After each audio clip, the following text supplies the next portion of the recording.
Natural hair colour కోసం చూస్తున్నారా? అయితే Anoos henna and black expert వాడండి. నమస్తే రమ్మగారు. నమస్తే జయ. ఏదైనా తమాషా కథ చెప్తారా? పూర్వం ఒక బ్రాహ్మడు ఒక ఆయన ఉండేవాడు, శుద్ధమతి ఆయన పేరు. ఈయన కాశీలకు వెళ్ళి చదువుకొచ్చాడు. కాశీలో చాలా సంవత్సరాలు చదువుకుని 10వ ఏట వెళ్ళిపోయి 40 ఏళ్ళు కాశీలో చదువుకుని 50వ ఏట స్వగ్రామానికి వచ్చాడు. సరే, అంత పరమ విద్వాంసుడు, చాలా గొప్పగా చదువుకున్నాడు. ఆయన దగ్గర బోళ్ళంతమంది శిష్యులు చేరారు. చుట్టుపక్కల వాళ్ళు ఎవరో ఆయనకు ఒక పిల్లనిచ్చి పెళ్లి చేశారు. ఆ కాలంలో ఇలాంటివి జరిగేవి. ఆ అమ్మాయికి 14 ఏళ్ళు 13 ఏళ్ల పిల్లనో చేశారు. పిల్ల పెద్దదయ్యాక కాపురాన్ని తెచ్చుకున్నారు. కానీ ఆయనకి తన పెద్దవాడు, ఈ పిల్ల చిన్నపిల్ల అని చాలా అనుమానంగా ఉండేది భార్య మీద. కొంతకాలం గడిచినా కూడా భార్య అంటే అనుమానం. ఆ అమ్మాయి ఏమో అందరితోటి చక్కగా నవ్వుతూ మాట్లాడేది. వాళ్ళ మంది శిష్యులు ఉండేవాళ్ళు వాకిట్లో చదువుకోవటానికి. అందరితో నవ్వు మొహం పెట్టి మాట్లాడేది. ఆ పిల్ల సహజంగానే నవ్వు ఫేసు.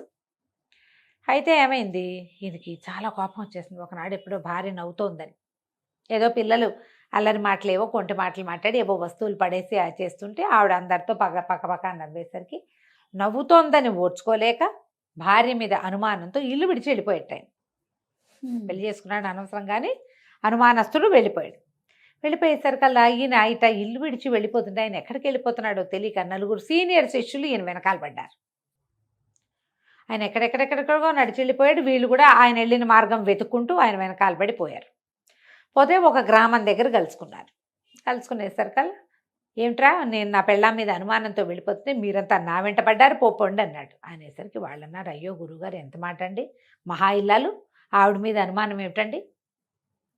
మేము ఆవిడతోటే ఉంటాం, మేము ఆవిడ గుణం కనిపెట్టమా? అసలు ఉంటుంది కాదండి, ఆవిడ చాలా మంచిది, ఉత్తమ ఇల్లాలు, తల్లి లాంటిది మాకు, మీరు ఇంత మాట అనుకోకండి, పదండి మనం వెనక్కి వెళ్ళిపోదాం, అసలు ఆవిడ పేరు మీద మీరు ఇట్లా అనటానికే వీల్లేదు, ఆవిడ ప్రవర్తన బాగుండకపోతే అందరు ఇంతమంది పిల్లలు ఆవిడతోటి ఎట్టా బాగుంటారండి అని బాగా నచ్చజెప్పారు.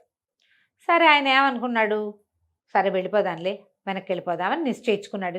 విద్యార్థులు అంత గట్టిగా చెప్తుంటే ఏమంటాడు, సరేనన్నాడు. ఈ వెళ్ళి రాత్రంతా నడుచుకుంటూ వచ్చేసారు. ఎటగో నడిచారు. తిరిగి వెళ్ళడానికి అప్పుడు మార్గం చూసుకుంటే వాళ్ళు ఒక నగరం దాటి వెళ్ళాలి.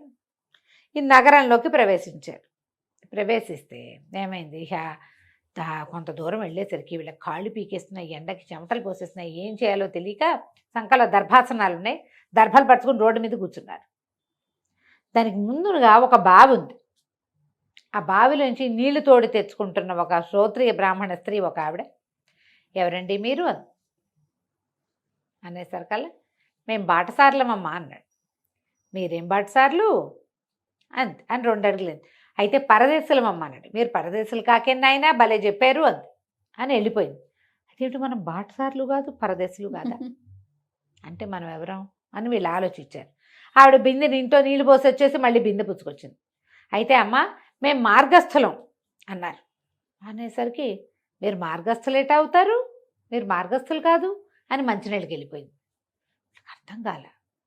అంటే మనం బాటసార్లం కాదు, పరదేశులం కాదు, మార్గస్థులము కాదు, మనం ఎవరం, మనకు మూఢత్వం, మనకేం తెలియదని ఆవిడ మంచినీళ్ళు బిందె పుచ్చుకొని మళ్ళీ వస్తుంటే, మేము పరమ మూఢులమమ్మా అన్నారు. మీరు మూఢులు కాకేనాయన, మీరేం మూఢులు కాదు అని అనగానే వీళ్ళకి అనిపించింది, అయ్యో బాబోయ్, ఇంత చదువుకున్నాం, గురువుగారు మరీ పెద్ద గొప్ప చదువు ఉన్నది, మన గురువుగారికి తెలీదు, మనకి తెలీదు, ఈ అమ్మగారికి ఏదో చాలా బాగా తెలుసు, ఈవిడితోటి చదువేదన చదివించుకోవాలి, మేము ఎవరివో చెప్పమమ్మా అన్నారు. అనేసరికి ఆవిడది, బాబు పొద్దెక్కిపోయింది, మా ఇంటికి వచ్చి వంట చేసుకుని తినండి, చెబుతాను, మీరెవరో చెప్తాను అనగానే సరే వీళ్ళు ఏం చేశారు, అమ్మయ్య బతుకు జీవుడు అనుకున్న ఎండలో చెమటలు విసురుకుంటారు.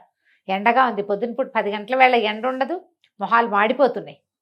సరే మన 5 లేచి సరే వాళ్ళ ఇంటికి వెళ్ళారు. ఆవిడ ఏం చేస్తుంది, ఇట్లా అతిథులు అవి వాళ్ళు వచ్చినప్పుడు వండుకోవడానికి వీళ్ళ వంటిల్ని అనుకుని ఇంకో పెద్ద వంటిల్లు బయట వాళ్ళు వండుకునేందుకు, ఈవిడ మడి ఆవిడది, వాళ్ళ మడి వాళ్ళది.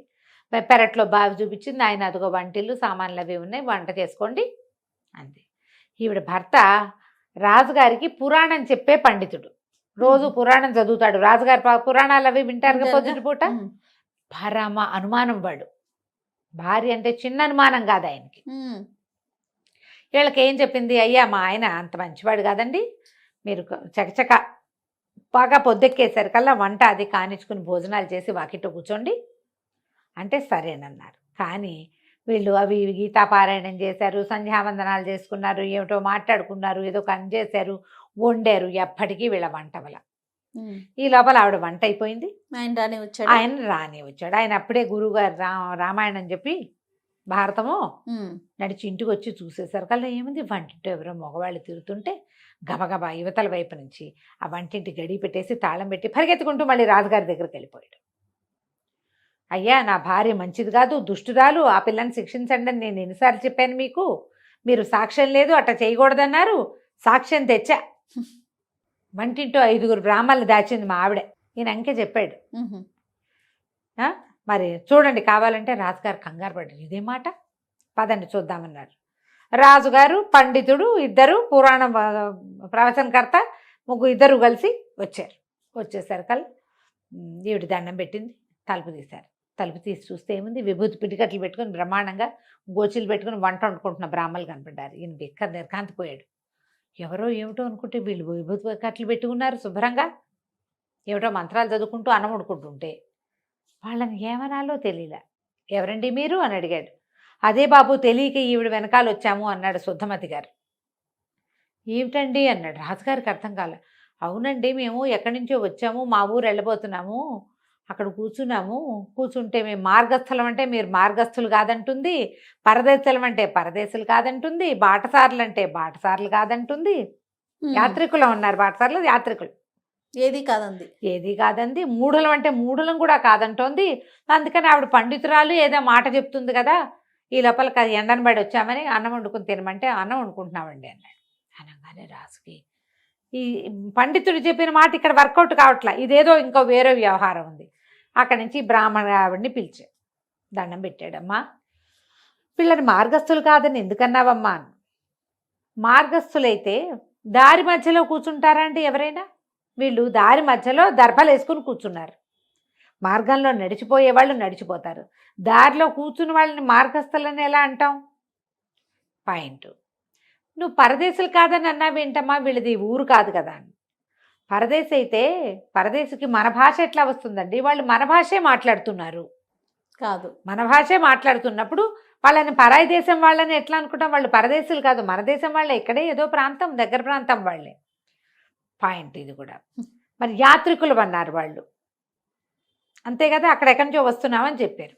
అంటే అట్లా ఎట్లా అవుతారండి వాళ్ళు? అనుకోండి పోనీ అట్లాగే, ఎక్కడ బస చేయాలో అక్కడ బస చేస్తారు, దారి మధ్యలో కూర్చుంటారా? యాత్రలు చేసే వాళ్ళకి ఎలాంటి ఐడియాలు ఉంటాయి? అంతేగా, ఎక్కడ సత్రాలు ఉన్నాయి ఏంటనేది తెలుసుకొని వెళ్తారు. ఇది కూడా పాయింట్. ఈ పాయింట్లన్నీ వర్కౌట్ అయ్యాక రాజుగారు రండి, మీరు మూఢులు కాదని అన్నావుట కదమ్మా, మూఢులు కాదంటావా అమ్మా వీళ్ళని? ఆవిడ మాట్లాడకుండా చెప్పలే సమాధానం. రాజుగారు ఈవిడేదో కంగారు పెడుతోందని, అమ్మ నువ్వేం భయం లేదు, నువ్వేం చెప్పినా సరే. ఈవిడంది, వాళ్ళు మూఢులు ఎందుకు అవుతారండి? మిట్ట మధ్యాహ్నం అపరాహ్న వేళ 5 బ్రాహ్మణుడు వంటింట్లో ఉంటే ఆ 5 తన పెళ్ళామే దాచిందని చెప్పే పండితుడు, అంత మాట పండితుడు చెబితే దాని వెనకాల నమ్మి వచ్చే రాజు కంటే మూఢులు ఎవరైనా ఉంటారా లోకంలో? మిట్ట మధ్యాహ్నం వేళ ఎవరైనా వ్యవహారాలు చేస్తారా? అది కూడా 5 బ్రాహ్మణులతో. వాడో మూఢుడు, వాడిని నమ్మిన రాజు ఇంకో మూఢుడు.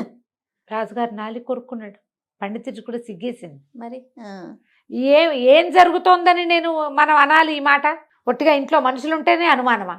రాజుగారు మాట తగ్గించుకుని ఏం మాట్లాడాలో తెలియపోతే అప్పుడు శుద్ధమతి చెప్పాడు, అయ్యా మగవాడి బుద్ధి అండి ఇది, నేను కూడా ఈ పొరపాటుతోటే, నా భార్య విద్యార్థులందరితోటి స్నేహంగా ఆపేక్షగా ఉంది, అది ఓర్చుకోలేకే వచ్చేసాను, నా వెంటబడి నా శిష్యులు వచ్చారు, ఇక్కడ ఇది కనపడుతోంది, భార్య కళ్ళగా నవ్వుతూ ఉంటే తన కోసం నవ్వాలి తప్పిస్తే ఇతరుల కోసం నవ్వకూడదంటే వాళ్ళు బతికుండకూడదని అనుకుంటాం మేము, అదే తప్పు, నేను కూడా ఆ తప్పే చేశానండి అంటే రాజు కాస్త తీర్పు చెప్పి ఇట్లాంటి పనులు చేయకూడదని, భార్యల్ని సజావుగా చూసుకోవాలని చెప్పి, ఆ వచ్చిన పై ఊరు నుంచి వచ్చిన శుద్ధమతికి ఏమో ఏదో కాస్త 100 వరహాలు బహుమతి ఇచ్చి, పాఠశాల బాగా జరుపుకోండి గురుగారు, మీ భార్యని అనుమానించకండి అని చెప్పి పంపించాడు. ఈ పురాణ పండితుడు కూడా ఇంత ఉత్తమరాలు, సమర్థురాలు, తెలివిగలది నాయన, ఈవిడతో జాగ్రత్తగా ఉండు, చివరికి రాజును మూఢుని చేసే ప్రయత్నం చేసావు నువ్వని ఆ, ఆయన కూడా నచ్చజెప్పి రాజుగారు వెళ్ళిపోయాడు. కథ కంచికి మనం ఇంటికి. మంచి నీతున్న కథ అండి. అనుమానం, అనుమానం. ఆ అనుమానంతో తన ఇంట్లో ఉండడు, తనే ఉండడు, తను లేనప్పుడు భార్య సంతోషంగా ఉండకూడదు, తను లేకపోతే అది మంచి చీర కట్టుకోకూడదు, పువ్వులు పెట్టుకోకూడదు, ఎవరితో నవ్వుతూ మాట్లాడకూడదు, ఇలాంటి భావాలు ఉంటాయి. ఇప్పటికీ ఉన్నారు కదా జయ. ఉన్నారు రమ్మగారు. అనుమానం పడేవాళ్ళు ఎంతమంది, ఆడవాళ్ళకే అనుమానం ఉంటుంది అనుకుంటాం. అవును. ఆడవాళ్ళ అనుమానం వాళ్ళ ఏడుపుతో పోతూ ఉంటుంది, ఏడుస్తూ ఉంటారు ఆ, అనుమానంతో. అవును. మగవాడి అనుమానం ఆడదాన్ని చంపే వరకు వస్తుంది. అవును. అనుమానంతో పెళ్ళాలను చంపేస్తారు జయ. అలాంటి కేసులు కూడా చూస్తున్నాం. చాలా చూస్తుంటాం. అనుమానం పిశాచం లాంటిది, Yes. దాన్ని పట్టించుకోకూడదు. దాని మీదకి ఎక్కించుకున్నాం అంటే దిగదు చచ్చి. అంతే. రైట్ రమ్మగారు. నమస్తే. నమస్తే జయ.